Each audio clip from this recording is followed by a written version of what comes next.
Okay, hello. My name is Mikha, and I'm here today with Roger and Edrick. Our group, for our final project, we are doing a program called Tic-Tac-Toe, and the chapters included are before midterm is pointers, and after midterm is tree. So to start off, before discussing the structure of our code, we will do a demo first, trying to see how it works. First, okay. So first thing you'll notice is the main menu. We have the option to do single player versus AI or multiplayer. Let's do single player first. So first we'll be greeted with this screen.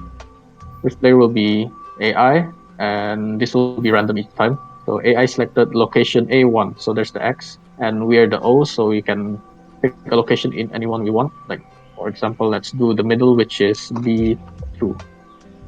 And as you can see, B2 and the AI has went on B1. So let's try to block him here. So we'll do E1, and as you can see, the AI will try to block. He sees that we're about to win, so he tries to block our path here. So let's block him and do A2. Block again. And at this point, let's just do B3. Oh, sorry. B. And there we go. Game ends with a try. You can continue. You can try again or continue. Let's just no. Let's do multiplayer next. And for this part, let's since multiplayer, it works by having someone else do the same inputs too. So I'll have Roger here with me. Let's try to do a multiplayer game. So I'll be X first. I choose B2, and next Roger gets to choose. Roger, what's your move? A1. A1. I will pick B3. Roger? I'll pick C1. B1. Oh, yep. I will pick B2. Oh no, sorry, A2. I'll pick B1. Okay, B1. Alright. Okay, that's and you can see the winner player 0 wins. You can continue to try again, and that's basically all it does for our program. Let's move on to the structure after this. Okay, so this is the tic-tac-toe.h. This acts as basically as all of the it consists of all of the classes. So let's start with the defines. This default mode, single player and multiplayer. This basically single player is set to 0 and 1. So default mode here basically correlates to these two, and it determines that the default mode is single player. The board size just determines how big do you want the board to be. Since it's tic-tac-toe, we set it to 3. And search depth is how many times or the AI will search through the trees. So since the board is 3x3, it's 9. Then this will be explained further later on in the video. So let's move to the tic-tac-toe struct. Board P is basically is a 2D array of a character, and the bool game end is set to false for default. This is the current state of the game, and the turn is always is set to true. This determines if which shape goes first, if it's X or O. By default, this means that the program will always start with an X. And the game status basically determines the end of the game. If it's 0, it's a tie. If it's below 0 or -1, it will be O will win, that's the minimizer, and if it's higher than 0 or a 1, X wins, that's the maximizer. This tic-tac-toe is meant to initialize the board. And I think that's everything for this file. The next file will be, the next few files will be presented by Edrick and Roger. Okay, so now we move on to the game.cpp file.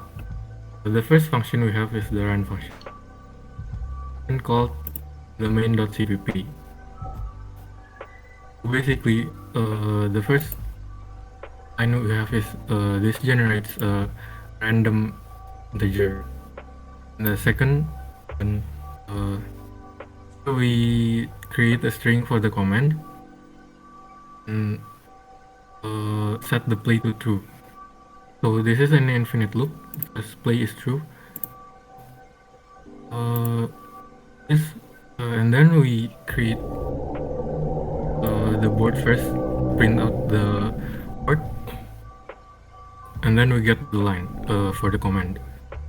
This basically tells us so we only take one character for the command, and if it's equal to 1, we will play single player. This is defined as 0 constant. So we play single player. This will pass 0 to the function play, which we have here. If mode is equal to 0, single player, we choose a random player to start. If it's divisible by 2, this will return a 1. So if player is 1, the user will play first. And this is to get the input for the move. And this is checking if the move is legal. So if the move is legal, we will update the board and print the board once again. After we do that, we will set the player to the other player and set the turn from X into 0. The board and return the value to game status. And then we will increment the total moves. Else, if the move is not legal, we'll continue to the loop and ask for another command, ask for another input for the move. So since we set this player into not equals not player, the next iteration will be the AI, which is in here. First, we create a char pointer for the move, which takes a value from the best move function, which will be explained later. Then basically we update the board again, switching player and switching turn. And then we delete the move because this move is dynamically stored in the memory. And then if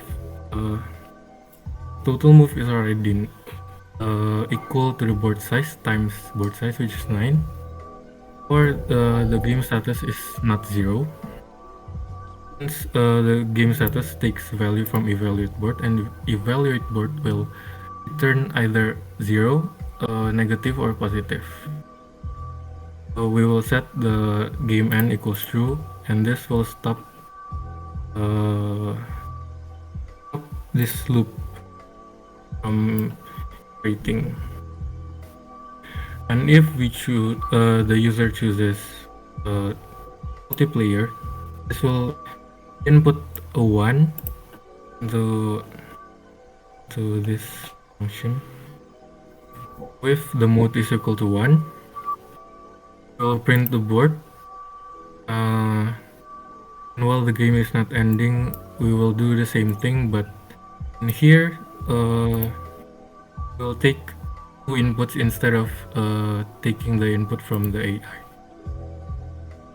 So after game ends, we'll print out the line. Either it's a tie, player 0 win, player O wins, player X wins, or game status invalid. So in the end, we will get the replay confirmation. If it's equal to uppercase Y, this will return a true, which will play the game over again. But when it's false, this will change the value of play into 0, which will stop this loop, and we will exit out of the program.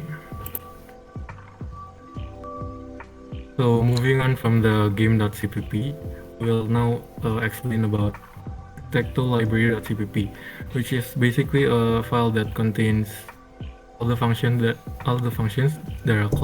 are called in game.cpp. First, we have Printboard. We'll go to the function in tic-tac-toe.library.cpp. So the printboard is basically this prints ABC and the top of the board. This is a loop that prints basically the visual of the board. Then next one we have update board, which will update the array the board and set it to either X or O. And for the next function we have isLegalMove, which is used to check if the move is legal. So we'll check if the move is inside the board or not, and if the intended move already has value or not. First we will get the second character from the input, and this will be the row. Because of ASCII characters, we have to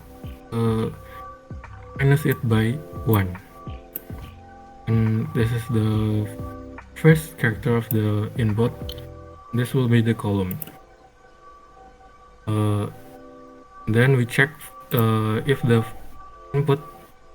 intended move is out of bound. So we'll check if the row is less than 0 or more than the board size, or the column is less than 0 or more than the board size. This will return false. So legal will be false. And then we'll check for the availability of the intended move. If the array is not equal to an empty character, this will return a false. If this if this isn't satisfied, then the move will be legal. So continuing from Edrick's explanation, the Minimax algorithm and the evaluate board function will be explained by me, Roger. Right? So if we go to the AI move, we are going to start from the best move. We are instantly going to go to the best move function. Right? The best move function is basically the same as the Minimax function. The only difference is the best move function is only called for the first def of the algorithm. I'm going to explain that later on, but for now, the three function that we are going to be interested is the best move function, which is going to return the char pointer, which is a string. The Minimax function is going to return an integer to compare value, the evaluated value, and finally the evaluate board function, which is going to return the current cost of the board. Right? The best way to visualize Minimax algorithm is to draw it out in a tree diagram structure, right? So let's just do that. And let's just say that this is the current position of the board, right? X is here, X is there, O is here, O is there. The next move X choose is here, and O choose is here, and X choose is here, and currently we are the AI. So let's just say that our current move is O, right? If we remember Minimax, there are the min and max here, right? So we are going to assign X as the maximizer and O as the minimizer, right? So currently it's AI's turn, which is O, right? So for the current position on the board, since this is the best move function, we are going to branch out first, right? We see how many empty spaces are here, right? There are 2, so we are going to draw 2 arrows. We are going to branch like a tree, right? This is def 0, def equals 1, right? So in the first def, we are going to replicate the board X, X, O, O, X, X, O, and again draw out X, X, O, O, X, X, O. Let's say that we are currently O, so what are the two possible places that we can go? Here, here, here, and here, right? So let's check. What the algorithm will do is, for the next move, right? For the current, after each depth we go in, after every branch, we check is the current position is a game end condition already, right? So we are going to call the evaluate board function, eval this position, right? After every depth we go in. So we check. Are there anyone that winning already? Yes, there's someone win the O function, right? So what will the O do? So what the evaluate function will do is, if there's a winning condition, they are going to check for the empty space, the amount of empty spaces, right? There's 1 empty spaces plus 1. Then if it's a minimizing player, which is O, you are going to times -1. Else we are going to just return it as a positive number, right? So the purpose of this, the empty spaces plus 1, is example we have a board where O wins through a max condition. So what is the empty space amount of the empty spaces here? Is 0, but we don't want it to be 0, so we plus 1, then we times -1 here, right? So we will return a -1 value instead of a 0, since we are making 0 as a tie condition or nobody wins condition. So after evaluating the board, we are going to return the value of 1 here, right? We are going to return 1 there, and we check for the right one. Is the current condition, then we call the evaluate function here. Is the current condition a game ending move? Right? Nobody wins. So we are going to continue down the branch. Right? We're going to draw again. Since there are only one possible move and our current move is O, we are going to flip it to the X turn next, right? Since we are impossible, we take all the move. So what's the X possible move here? It's only here. Sorry, this is not X, it's supposed to be O. Right? It's only here. Then we check. Then we call evaluate function here again. Is anybody winning here? Nobody, right? So we return 0, since there are 0 empty spaces and nobody wins, right? So we return again 0. Since there are no child here, there are no child component here, we don't need to compare these two values, right? But if there are a child component here, example this board, we returns a -1 function. Since it's O turn, since it's the X turn, we are going to take the maximum value here, which is 0. Else we are going to take the negative value if it's O turn. But since there are no child here, right? We currently don't have any other possible move. Our current board function is 0, and since our current position is 0, we are going to compare before we return our best move here, right? We are going to take the minimum value between these two. Since we are currently the minimizing player, we take this -1. Sorry, we are going to take between these two. Sorry, this is supposed to be -1 since it's O winning here, and since we are currently O, we are going to check between these two positions which one will return the minimizing value, which is the left one, right? So that's what the Minimax function will do. Is going to return the next move as O here. So we are going to win the Tic-Tac-Toe game. That's what the Minimax algorithm is doing on the surface. So let's review the code here, right? Evaluate board. This is the first call. The evaluate board, this is the one that I'm talking about, the evaluate function, right? If this check for horizontal win condition, if the current position is X win, we return just the empty grid plus 1. Else if it's O's winning, we are going to return negative empty space plus 1, right? Same for the vertical. If currently X, we are going to return positive, else it's going to be negative, right? Same for here, and the final one is, of course, if the current condition, if everything is full, right? If it's here, right? Everything is full, we are just going to return 0, but the game position is now at set to end, right? Since we want to break from this function, though while Tic-Tac-Toe not end function, right? So the best move is basically to check if we are currently This is to check if we are currently over X, and then we choose the minimax evaluation, right? For every possible move here, if it's currently legal move, we're going to fill the board, right? If we are currently X, we're going to fill X, else we're going to fill it O. Then evaluate, call the minimax function. The minimax function is going to, right, like I said, right? After every def, we are going to evaluate the function, evaluate the board, and check if it's currently, if the search def is equals to our def already, or the game is end. Right? The search def is defined by Mikha just now, right? The search def here. To make this is basically to make our AI smarter, right? If we allow the AI to have a higher search def, we are going to allow to be go through the down the tree more, right? This is currently only the depth of 2.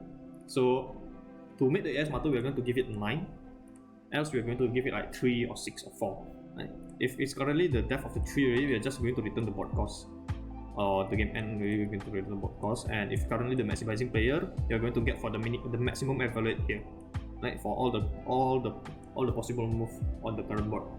Right. After we populate it, we are going to evaluate our current position. Then we call the minimax function again. Then we're going to recursively call the function again and again until we return the maximum value, correct? STD max. Then we're going to undo the move and set the game position to false. To the false also. Since we are passing by a reference, everything we are passing through this function is going to be changed. And same for here. We are going to pass in. We are going to take the minimum evaluation instead of the maximum evaluation, and return the minimum evaluation and compare the value again, then return. Right? So that's what basically the minimax function is doing. And if the AI, if the current position already win, if we go back here, after we do the move, right? After we move the AI, and if the current position is the best winning, if the current position is already won, we're going to just break the game here, right? Set the game end true and delete the move pointer, since we are dynamically creating this in the heap location.